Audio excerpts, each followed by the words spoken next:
Vamos fechar os nossos olhos e orar, agradecendo a Deus e entrando na palavra. Hoje a gente tem a Santa Ceia. Deus, obrigado pela oportunidade que nós temos de trabalhar em tantas diferentes frentes, Deus. Que o Senhor nos ajude, que o Senhor nos dê, Senhor, Pai, sempre um mantimento também para podermos dar e abençoar outras vidas, Senhor.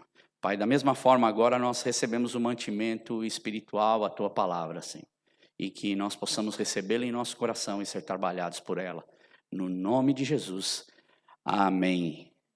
Amém.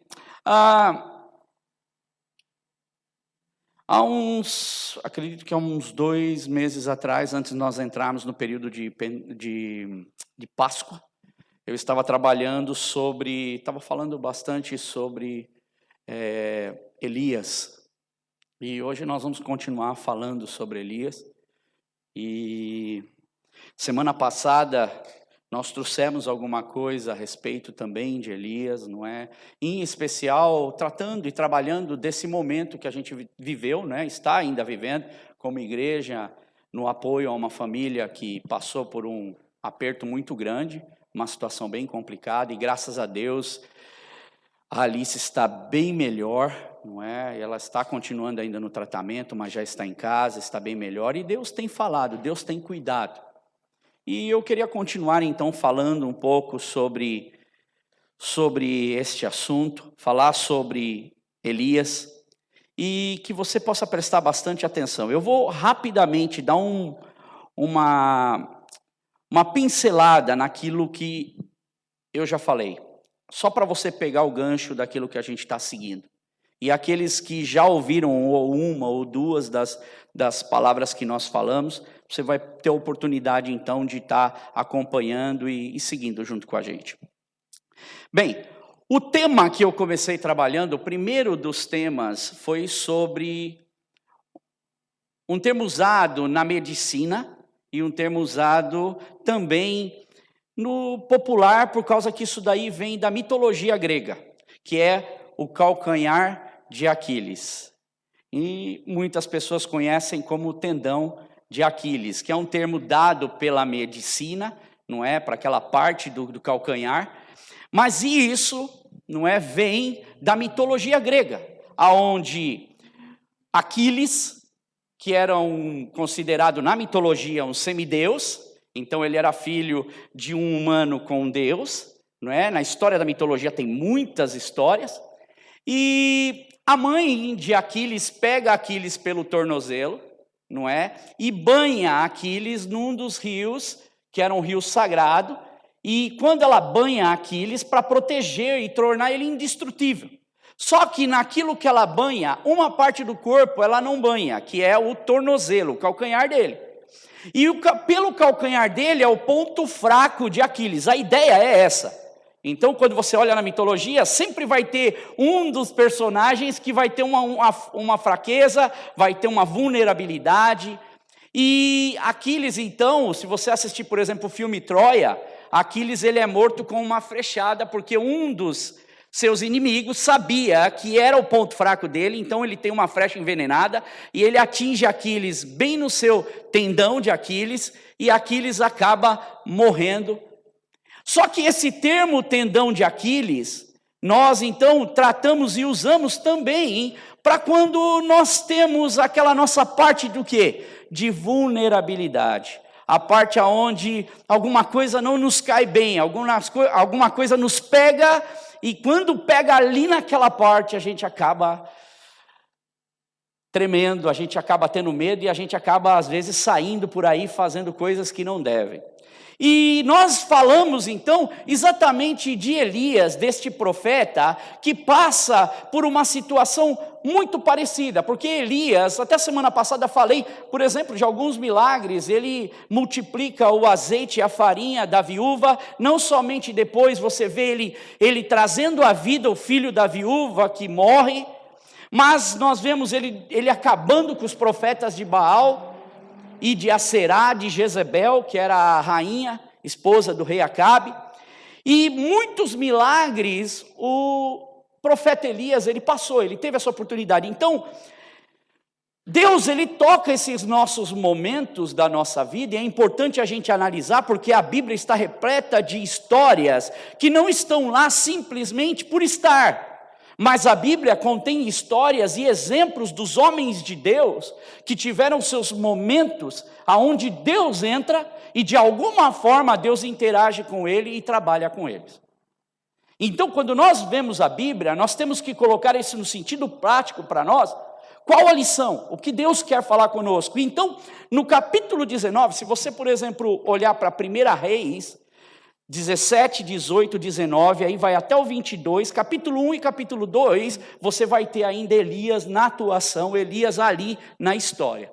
E é uma história muito interessante, com muitos milagres, muitas coisas acontecendo. Elias teve experiências.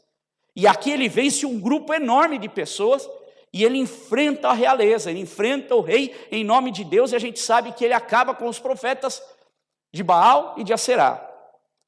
Só que Acabe, ele volta e dá notícia para Jezebel, sua esposa, e Jezebel, então, muito brava, ela acaba mandando um mensageiro para Elias, e diz para ele, que os deuses me castiguem com todo rigor, se amanhã, nessa hora, eu não faça com a sua vida o que você fez com a vida dos meus profetas.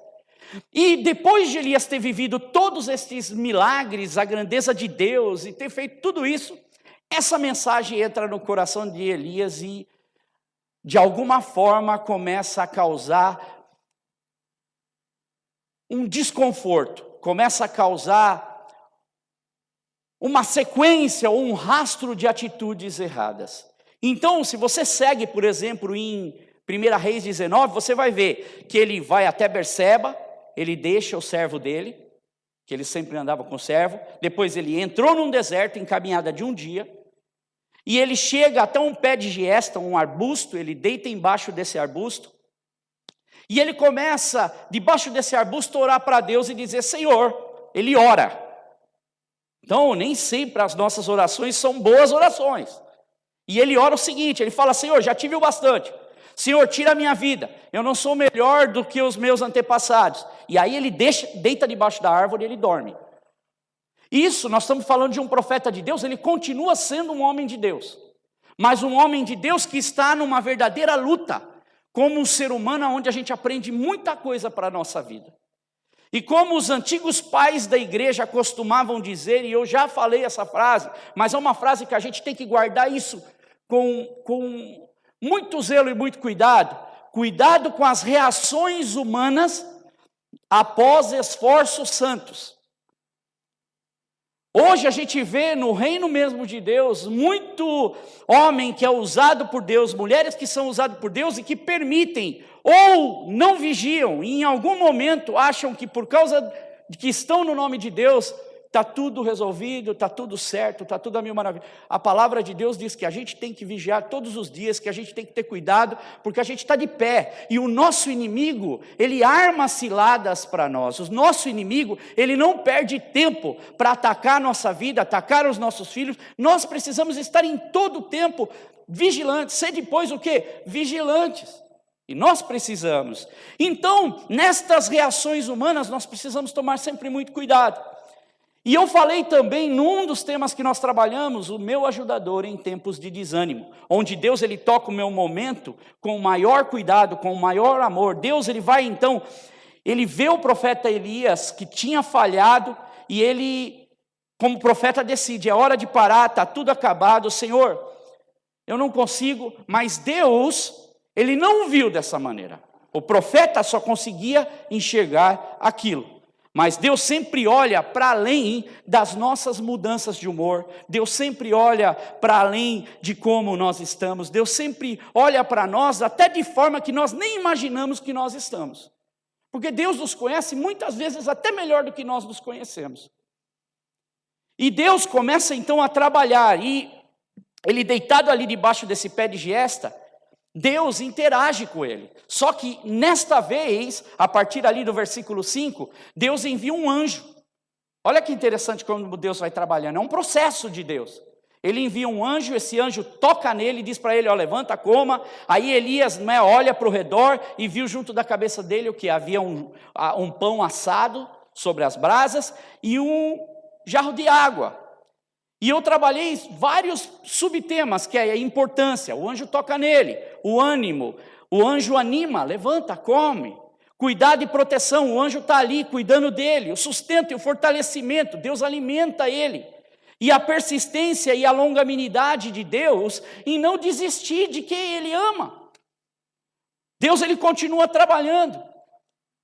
E eu terminei nas pregações passadas com uma frase, dizendo o seguinte, e essa frase é de Warren Wiersbe, ele diz o seguinte: se Elias pudesse ter seu caso tratado com um conselheiro ou com um psicólogo, de como ele se sentia naquela hora, como ele pensava, o conselheiro teria diagnosticado a condição, um caso clássico de esgotamento.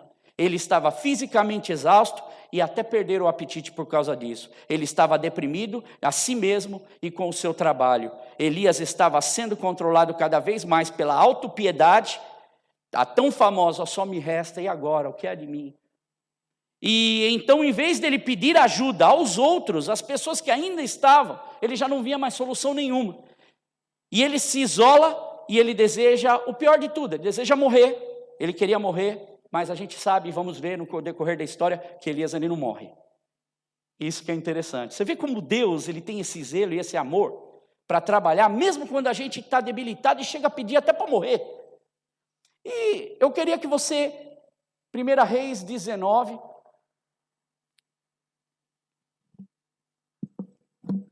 Primeiro livro de Reis, capítulo 19.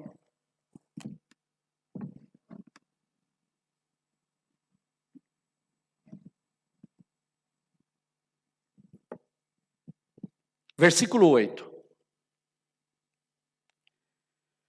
Então Elias se levantou, comeu e bebeu, fortalecido com aquela comida, viajou 40 dias e 40 noites, até que chegou a Horebe, o monte de Deus. E ali entrou numa caverna e passou a noite. E a palavra do Senhor veio a ele: o que você está fazendo aqui, Elias? Vou ler o versículo 9 de novo. E ele entrou numa caverna e passou a noite, e ali a palavra do Senhor veio a ele: o que você está fazendo aqui, Elias?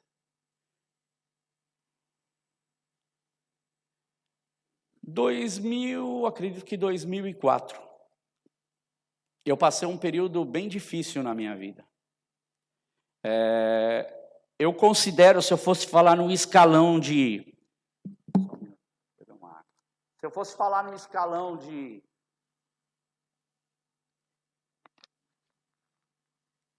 piores momentos, esse seria um dos que eu colocaria no top da minha lista. Eu estava na Itália,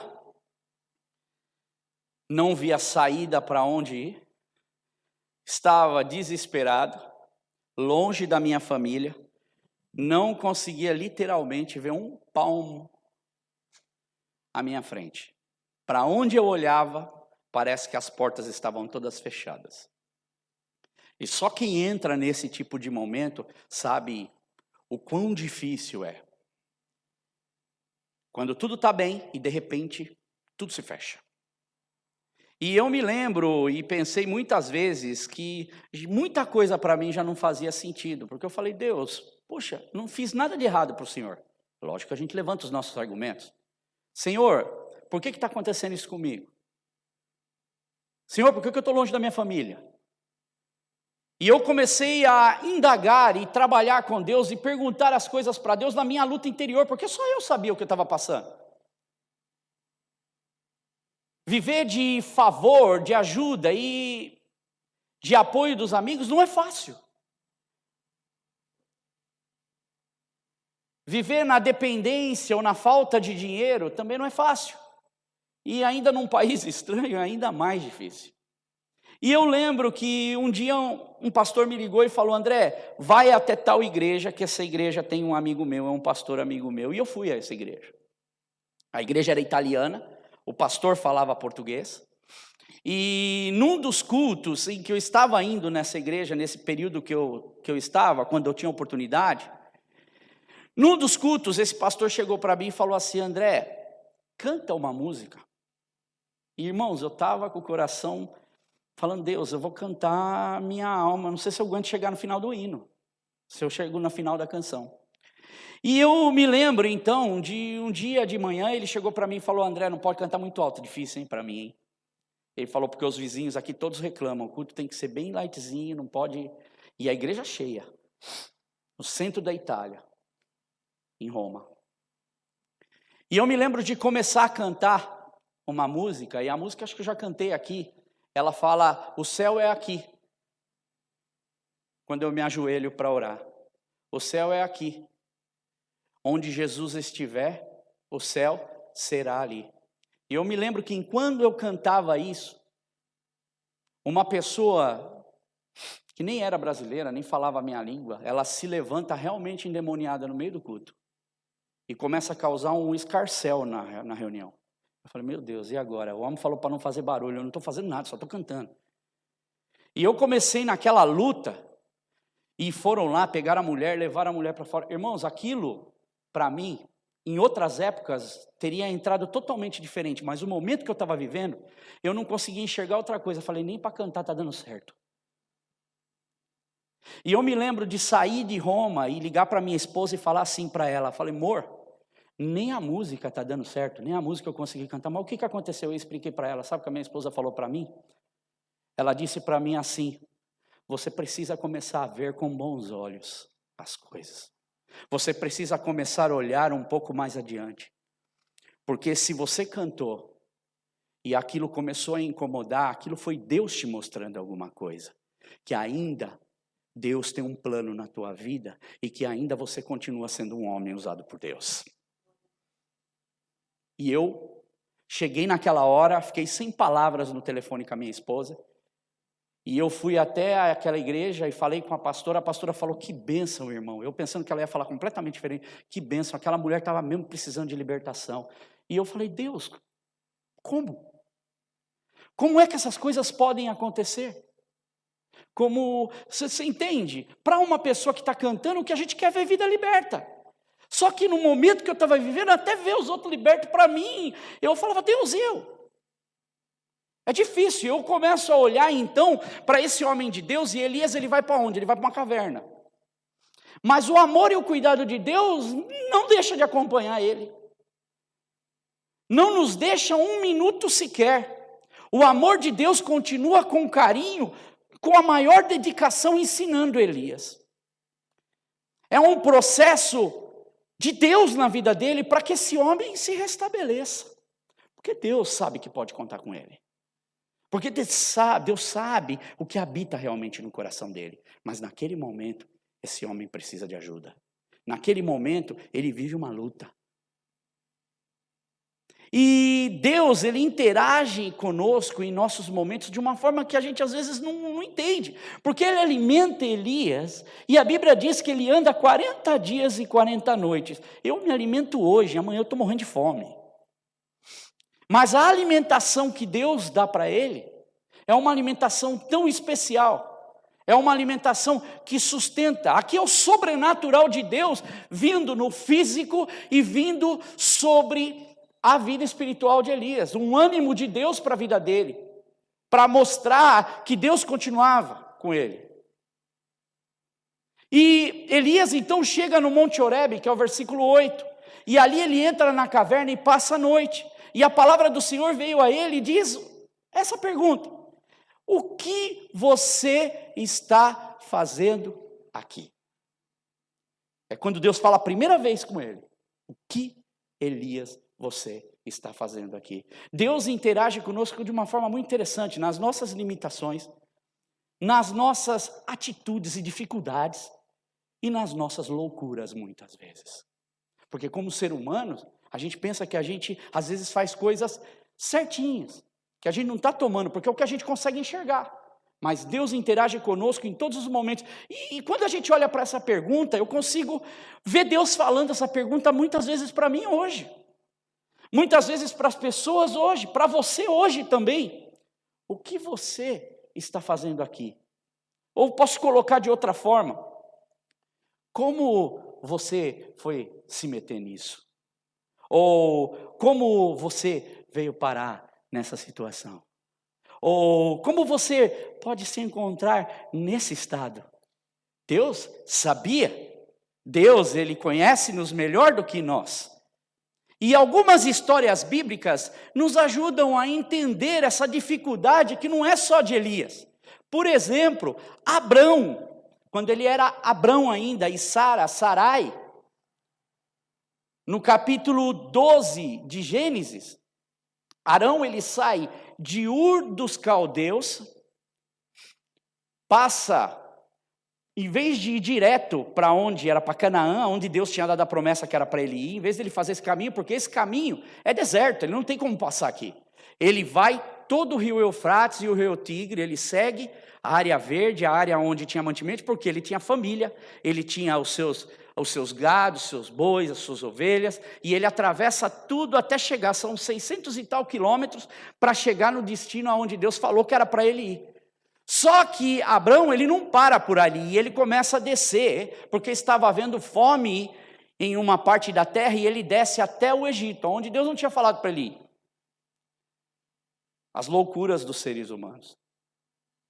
A gente acha que a gente tem que ir mais um pouquinho ainda onde a gente acha que a gente tem que ficar, onde é melhor para nós.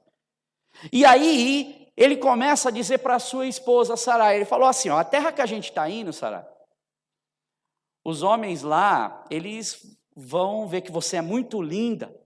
E fazendo as contas aqui, acho que Sarai tinha mais ou menos 65 anos aqui. A mulherada fala, pensou 65 anos, ele fala, puxa, então vão te achar muito linda e vão querer pegar você, porém. E ele fala, ó, você não vai falar que você é minha esposa, você vai falar que você é minha irmã. E na verdade, ela era meia irmã dele. Porém, a gente vai ver isso no capítulo 20 de Gênesis.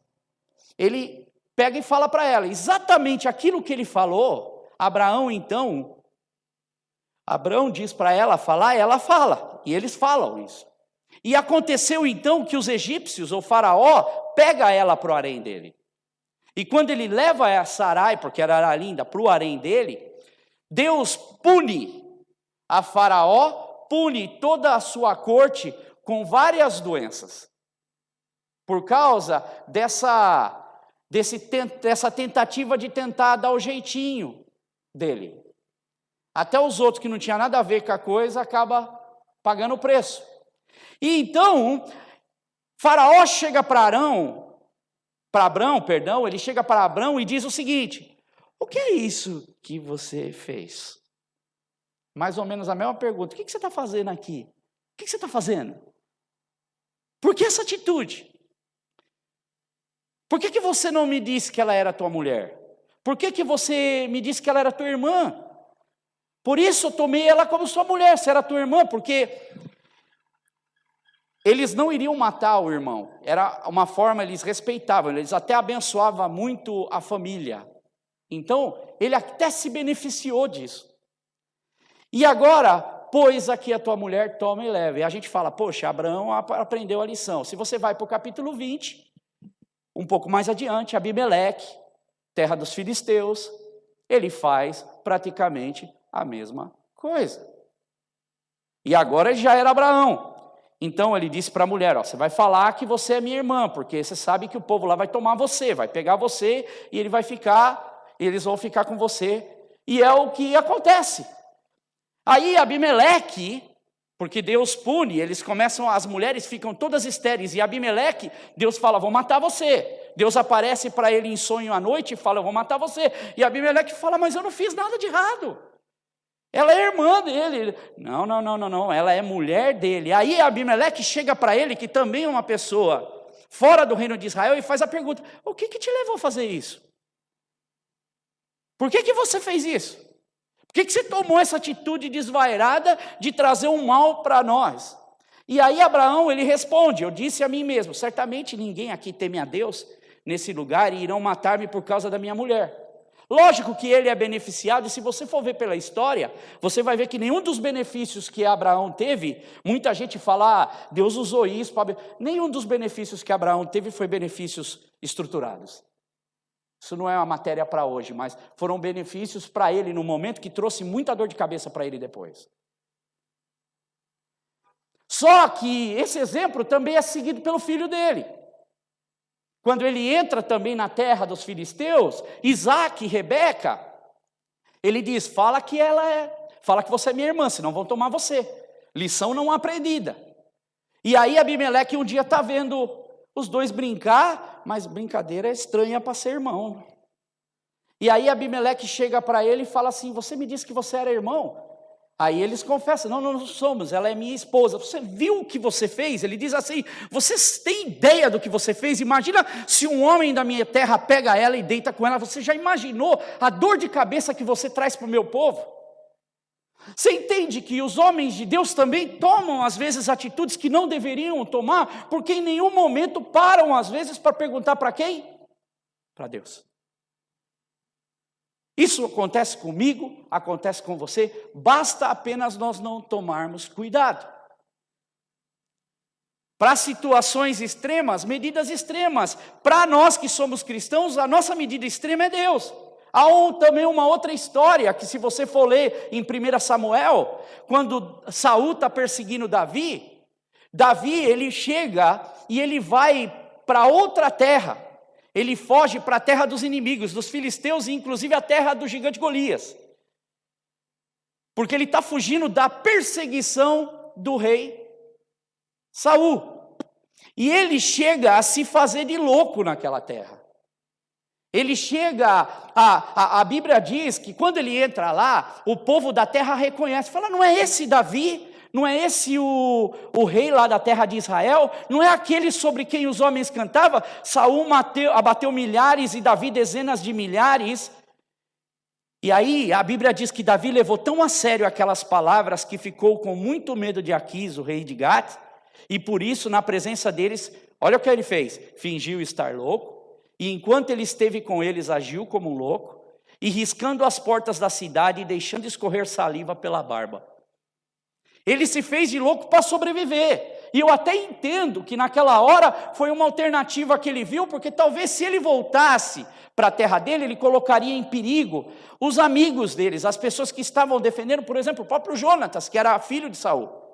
E se ele fosse para qualquer uma das terras fora ali do povo filisteu, eles tinham um acordo com Saul, e pode ser que esse povo entregue. Então é melhor eu já ir para os inimigos direto.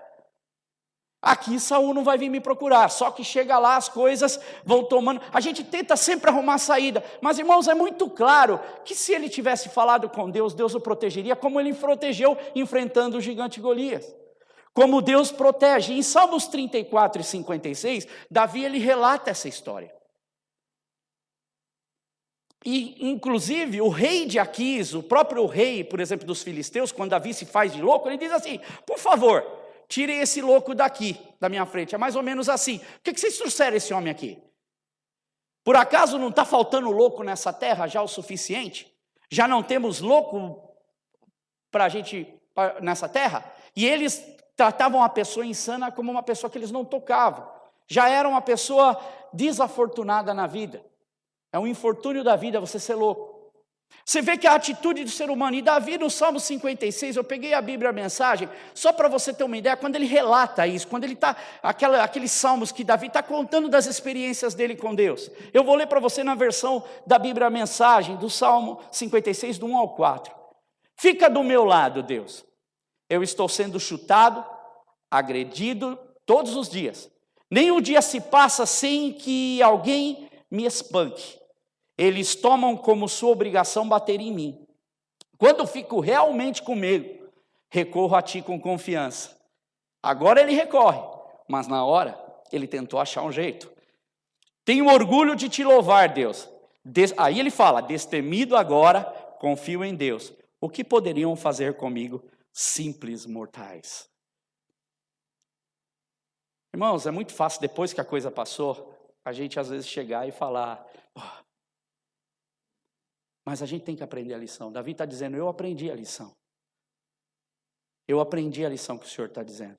Agora eu imagino Deus. Até aí a gente falou de homens que são homens segundo o coração de Deus. Eu imagino Deus olhando, por exemplo, para Davi e fazendo a mesma pergunta, como ele fez para Elias. Davi, o que você está fazendo aqui? Abraão, o que você está fazendo? Isaac, não precisa fazer nada disso. Elias, você não precisa fazer nada disso. André, Você não precisa fazer nada disso que você fez. Porque eu não vou a Deus.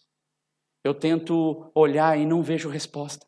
Mas eu não consigo muitas vezes esperar o trabalhar de Deus na minha vida. O medo aparece e faz com que as pessoas tenham atitudes impensadas. Essa é uma realidade e fato.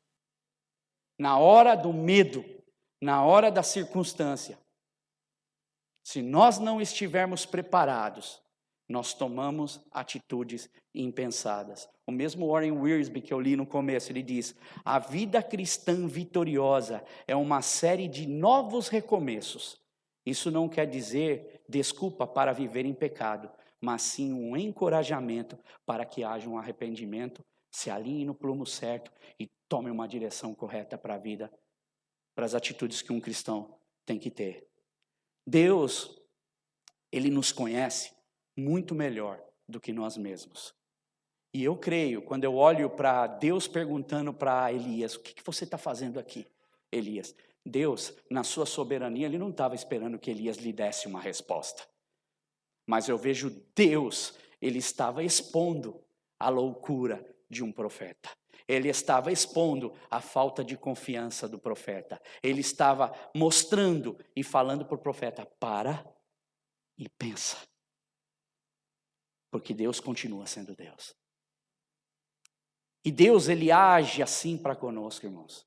Para que nós paramos e pensamos nas nossas lutas diárias, no nosso problema. Irmãos, como pastor eu escuto muito. As pessoas têm muita liberdade de chegar para o pastor e falar: irmãos, são lutas que às vezes para um irmão não seria nada, para outro é uma luta tremenda, é uma luta de vida, é uma luta diária, é uma luta que está consumindo aquela pessoa dia após dia. E tem uma música, que é com essa música que eu quero terminar, que ela diz o seguinte, uma música bem antiga. Eu gosto muito de, quando eu canto música, prestar atenção no que as letras dizem. A música ela é do cantor cristão e da harpa cristã, então você já tem uma ideia, não é? Já tem várias estrofes, mas eu não vou falar de todas, eu vou falar só 2 estrofes e um coro. A música ela diz assim: firme nas promessas do meu Salvador, cantarei louvores ao meu Criador, fico pelos séculos do seu amor, firme na promessa de Jesus. Firme, firme, firme nas promessas de Jesus, meu mestre. Firme, firme, sim, firme nas promessas de Jesus. A segunda parte da música diz: firme nas promessas, eu não irei falhar. Vindo as tempestades a me consternar, pelo verbo eterno eu irei trabalhar. Firme nas promessas de Jesus. E você sabe qual música que é? Firme, firme, firme nas promessas de Jesus, meu mestre. Firme, firme, firme nas promessas de Jesus. E Amy Carmichael, ela foi uma missionária irlandesa e ela serviu sua vida inteira na Índia como missionária. O trabalho dela, isso era no século XIX, o trabalho dela era tirar as meninas que eram colocadas como escravos nos templos de vários deuses, hindus e vários deuses, e essas meninas elas eram oferecidas para os deuses, de pedra. Só que quem realmente se aproveitava e as fazia como escrava eram os sacerdotes, eram os homens que ficavam no templo. E essas meninas, elas viviam numa situação muito deplorável, numa situação muito difícil. E Amy Carmichael, com o seu coração gerido por Deus, você vê como Deus ele usa as peças do jeito que Ele quer. Talvez eu fale, nunca ouvi falar de Amy Carmichael. Ela viveu 55 anos de sua vida trabalhando pelo Evangelho de Cristo. E ela disse, nesse resgate em que ela tem, ela conta das suas experiências, e tem um livro dela que chama Candles in the Dark, ou Velas no Escuro, na escuridão. E ela tem uma frase que ela diz o seguinte: às vezes, Experiência de M. Carmichael com enfrentar a dureza. Às vezes o inimigo entra como uma inundação. Mas aí então é a hora de provar a nossa fé e de viver as canções que nós cantamos. Uma fé que não pode ser testada não é uma fé confiável. Cantamos muitas canções. Hoje cantamos várias. Agora, será que nós vivemos todas essas canções que nós cantamos?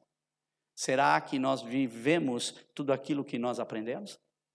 Será que quando a luta vem sobre nossa vida e quando Deus, às vezes, faz essa pergunta para nós, o que você está fazendo aqui? Qual é a nossa resposta? Isso nos faz parar, isso nos faz pensar, isso nos faz, muitas vezes, tomar uma nova direção. Nos faz analisar aquilo que nós falamos, nos faz analisar aquilo que cantamos, nos faz analisar aquilo que ouvimos. A palavra de Deus ela é repleta de histórias. E eu gosto sempre de pincelar por várias delas, porque elas se misturam dentre o drama humano, dentre o drama dos seres como nós, homens usados por Deus. E eu não tenho dúvida de que Deus tem um plano para a sua vida, de que Deus quer trabalhar na sua vida, de que Deus quer usar muito a sua vida e de que você não está aqui por acaso. Deixe Deus trabalhar na sua vida. Deixe o Senhor trabalhar em seu coração. Deixe-se ser usado naquilo que o Senhor tem para você. Mesmo nos seus momentos difíceis, como esse profeta, que nós vamos continuar falando dele. É uma história lindíssima e tem muitas lições. Passou. Nós também precisamos de Deus. Nos nossos momentos, nas nossas dificuldades. E aqui agora começa um tratamento diferenciado agora para Elias. A coisa começa a tomar uma outra proporção. E Deus assim trabalha conosco. Cada um de forma diferente. Eu não sei aquilo que você precisa de Deus. Aquilo que Deus interaja. Aquilo que Deus toque na sua vida. Mas entregue o seu coração.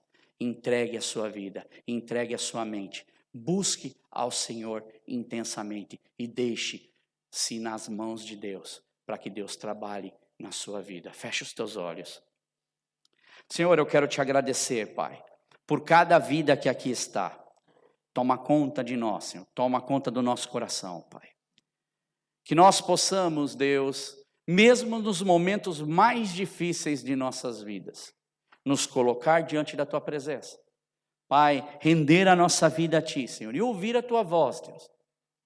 Pai, que nós possamos, na nossa escuridão, ou quando nós não enxergamos um palmo diante de nós, Deus, o Senhor continua no controle de tudo. Nós somos Teus filhos e o Senhor é o nosso Pai. Por isso, Deus, ouve, Senhor, a nossa oração. Ouve, Senhor, Pai, aquilo que nós falamos para Ti, Deus. Pai, e também, Senhor, movimenta e incomoda a nossa vida. Espírito Santo de Deus, incomoda os nossos corações. Para que nós possamos, sim, Pai, somar ao Teu reino, trabalhar pelo Teu reino, crescer no Teu reino. E que o Seu nome seja glorificado em cada uma de nossas atitudes. E que nós possamos, nessa convivência e interação contigo, com Teu Espírito Santo, crescermos, Senhor. Pai, na intimidade, no conhecimento e na graça de Deus. No nome de Jesus eu te peço, Senhor. Pai, cuida de cada um de nós, das nossas crianças, Pai. Pai, dos nossos adolescentes, dos nossos jovens, Senhor. Pai, dos adultos, dos homens e mulheres desta igreja, Senhor. E os use para a glória do Teu nome. É o que nós te pedimos e te agradecemos. Amém. Amém. Nós vamos...